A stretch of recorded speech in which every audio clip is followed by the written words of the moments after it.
തുർക്കി versus Paraguay. ഏകപക്ഷീയമായ ഒരു ഗോളിന് തുർക്കി പരാജയപ്പെട്ടതോടുകൂടി ഈ വേൾഡ് കപ്പിൽ നിന്നും തുർക്കി പുറത്തായിരിക്കുകയാണ്. ഒരു ഭാഗത്ത് മികച്ച പ്രകടനം കൊണ്ട് നമ്മയൊക്കെ ഞെട്ടിക്കുമ്പോൾ തുർക്കി എന്താണ് ചെയ്യുന്നത്? ഈ വേൾഡ് കപ്പിൻ്റെ ഏറ്റവും വലിയ പ്രത്യേകത ഇന്ന ടീമിന് വേൾഡ് കപ്പ് സാധ്യത എന്ന് പോലും ഉറപ്പിച്ചു പറയാൻ പറ്റാത്തൊരവസ്ഥയാണ്. എല്ലാ ടീമുകളും പീക്ക് എൻ്റർടൈൻ ഫുട്ബോളാണ് കാഴ്ചവെച്ചുകൊണ്ടിരിക്കുന്നത്. മറുഭാഗത്ത് തുർക്കിയാണെങ്കിലോ അതിനൊക്കെ വിപരീതം. 2 കൺസിക്യൂട്ടീവ് മാച്ചിലാണ് ഇപ്പോൾ തുർക്കി പരാജയപ്പെട്ടുകൊണ്ട് വേൾഡ് കപ്പിൽ നിന്നും പുറത്തായിരിക്കുന്നത്. ആസ് എ ഫുട്ബോൾ ഫാൻ അല്ലെങ്കിൽ അവരുടെ രാജ്യത്തുള്ള ഫുട്ബോൾ ആരാധകരെ സംബന്ധിച്ച് ഒരു ഡിസപ്പോയിൻറ്റിംഗ് ആയിട്ടുള്ള ഒരു ഡിസാസ്റ്ററാണ് ഇപ്പോൾ സംഭവിച്ചിട്ടുള്ളത്. തുർക്കി തങ്ങളുടെ മത്സരങ്ങളിൽ കളിക്കാതെയാണ് അല്ലെങ്കിൽ ഒരു മികച്ച പ്രകടനം കാഴ്ചവെക്കാതെയാണ് അവർ തോറ്റു പുറത്താകുന്നതെങ്കിൽ നമുക്കത് മനസ്സിലാക്കാം. പക്ഷേ തുർക്കി കളിച്ച 2 മത്സരത്തിലും രണ്ടിലും ഡോമിനേറ്റ് ചെയ്താണ് അവർ ആ മത്സരത്തെ കളിച്ചിരുന്നത്. നിർഭാഗ്യം കൊണ്ട് മാത്രമാണ് ആ 2 മത്സരത്തിലും അവർക്ക് പരാജയപ്പെട്ടതും ഒടുക്കം അത് തോറ്റു പുറത്താകുന്ന രീതിയിലേക്ക് തുർക്കിയെ കൊണ്ടെത്തിച്ചതും. നമ്മൾ തുർക്കി വേൾഡ് കപ്പിലേക്ക് വരുമ്പോൾ നമ്മളൊരു അണ്ടർഡോഗ്സ് ആയിട്ട് അല്ലെങ്കിൽ ഒരു ഡാർക്ക് ഹോഴ്സ് ആയിട്ട് മാറാൻ സാധ്യതയുള്ള ടീമാണ് എന്നൊക്കെ പറഞ്ഞിരുന്നു തുർക്കിയെ കുറിച്ചിട്ട്. ഗ്രൂപ്പ് ഡിയിലാണ് തുർക്കി ഉൾപ്പെട്ടിരുന്നത്. അതിൽ USA, ഓസ്ട്രേലിയ, തുർക്കി, അതുപോലെ തന്നെ പരാഗ്വേ എന്നീ 4 ടീമുകളിൽ 1-ാം സ്ഥാനത്ത് തുർക്കി ഫിനിഷ് ചെയ്യുമെന്ന് തന്നെയാണ് കരുതിയിരുന്നത്, അല്ലെങ്കിൽ 2-ാം സ്ഥാനം, അതുമല്ലെങ്കിൽ 3-ാം സ്ഥാനമെങ്കിലും തുർക്കിക്ക് ലഭിക്കുമെന്ന് തന്നെയാണ് പ്രതീക്ഷിച്ചിരുന്നത്. കാരണം 48 ടീമുകൾ പങ്കെടുക്കുന്ന ഒരു ബിഗ് ടൂർണമെൻ്റ് ആയതുകൊണ്ട് തന്നെ 1, 2, 3 സ്ഥാനങ്ങളിലെങ്കിലും തുർക്കി ഉൾപ്പെടുമെന്ന് തന്നെ കരുതിയിരുന്നു. പക്ഷേ ഇപ്പോൾ ഇത് 2 തുടർച്ചയായിട്ട് മത്സരങ്ങളിൽ അവർ പരാജയപ്പെട്ടതോടുകൂടി ഇനി അടുത്ത മത്സരത്തിൽ അവർ വിജയിച്ചാൽ പോലും 4-ാം സ്ഥാനത്തല്ലാതെ അവർക്ക് ഫിനിഷ് ചെയ്യാൻ സാധിക്കില്ല. അവരുടെ ആരാധകർ പോലും അവരുടെ രാജ്യത്തുള്ള ആളുകൾ പോലും കരുതിയിരുന്ന കാര്യമാണ് തുർക്കിയെ സംബന്ധിച്ച് ഒരു ഗോൾഡൻ ജനറേഷനിലൂടെയാണ് അവർ കടന്നു പോകുന്നത്. കാരണം ആരൊക്കെയാണ് ആ ടീമിലുള്ളത്? റയൽ മാഡ്രിഡിൻ്റെ ആർദ ഗുലർ ഉണ്ട്, അതുപോലെ തന്നെ യുവൻറ്റസിൻ്റെ യിൽദിസ് ഉണ്ട്, അതുപോലെ ഇൻ്ററിൻ്റെ ചെനലോ ഉണ്ട്. അങ്ങനെ തുടങ്ങിയ ഒരു പ്രഗത്ഭരായ നിര തന്നെ തുർക്കിയോടൊപ്പമുണ്ട് എന്നുള്ള വിശ്വാസം അവരുടെ ആരാധകർക്കുണ്ടായിരുന്നു.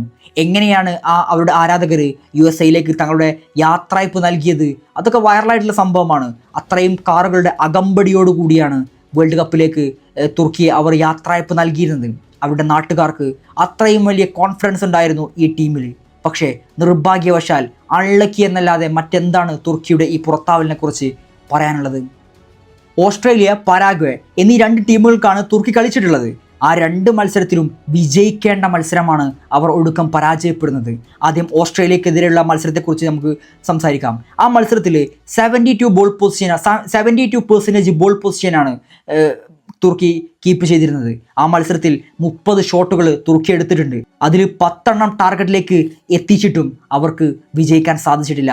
അതിലൊരു ഇമ്പോർട്ടൻ്റ് ആയിട്ടുള്ള കാര്യം എന്താണെന്ന് വെച്ചാൽ എതിരാളികളായിട്ടുള്ള ഓസ്ട്രേലിയ എടുത്ത ഷോട്ടിനേക്കാളും ഷോട്ട് ഓൺ ടാർഗറ്റുള്ള ടീമാണ് തുർക്കി.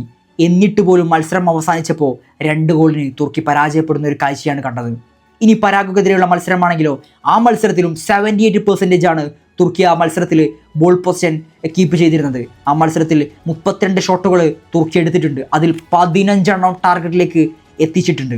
അതുമാത്രമല്ല ആ മത്സരത്തിൻ്റെ ഒരു പ്രത്യേകത എന്താണെന്ന് വെച്ചാൽ അതിൽ 10 പേരെ വെച്ചാണ് പരാഗ്വേ 45 മിനിറ്റ് കളിക്കുന്നത്. ആൽമിറോണിന് ഒരു റെഡ് കാർഡ് ലഭിച്ചതിനെ തുടർന്ന് ഒരു റെഡ് കാർഡ് ലഭിച്ചതിനെ തുടർന്ന് 10 ആളെ വെച്ചാണ് പിന്നീട് പരാഗ്വേ കളിക്കുന്നത്.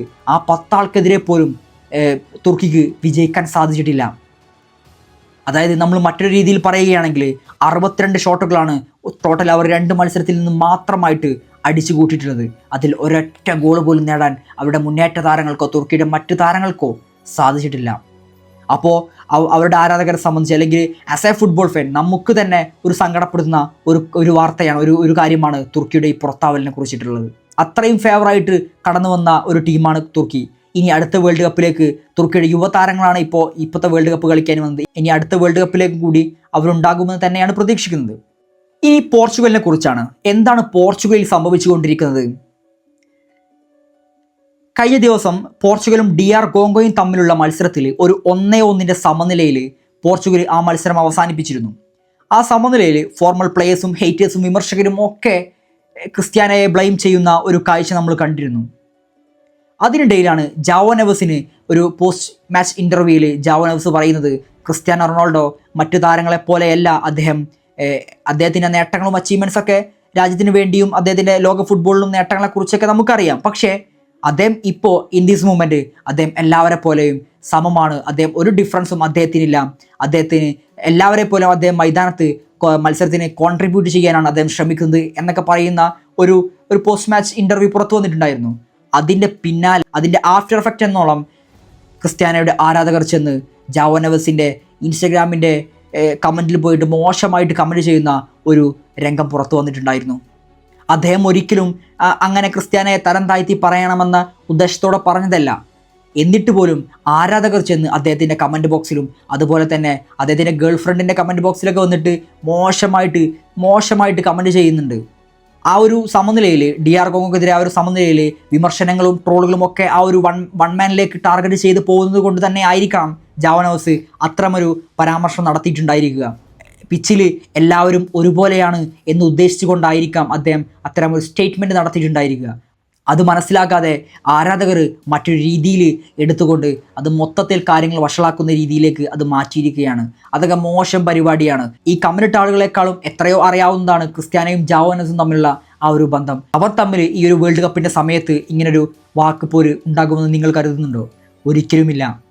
ക്രിസ്ത്യാനോയോട് എല്ലാ ബഹുമാനവും വെച്ചുകൊണ്ട് തന്നെയാണ് അദ്ദേഹം ആ പ്രസ്താവന നടത്തിയിട്ടുള്ളത്. പക്ഷേ അത് മനസ്സിലാക്കാനുള്ള കഴിവ് ആരാധകർക്ക്, ആ കമൻറ്റിട്ട ആളുകൾക്ക് ഇല്ല എന്നതാണ്. രണ്ടും ഫുട്ബോൾ ആരാധകരെ സംബന്ധിച്ച് രണ്ടും നിരാശപ്പെടുത്തുന്ന രണ്ട് വാർത്തകളാണ്. ഒന്ന്, എത്ര നന്നായി കളിച്ചിട്ടും വേൾഡ് കപ്പിൽ നിന്ന് പുറത്താകുന്ന തുർക്കി. മറ്റൊന്ന്, ഒരു സമനിലയുടെ കാര്യത്തിൽ ആരാധകരുടെ ഒരു മിസ്അണ്ടർസ്റ്റാൻഡിങ്ങിൻ്റെ പുറത്ത് ഒരു പേഴ്സണൽ പ്രൈവസിയിൽ ചെന്ന് കടന്നു കയറുന്ന ഒരു രംഗമാണ്.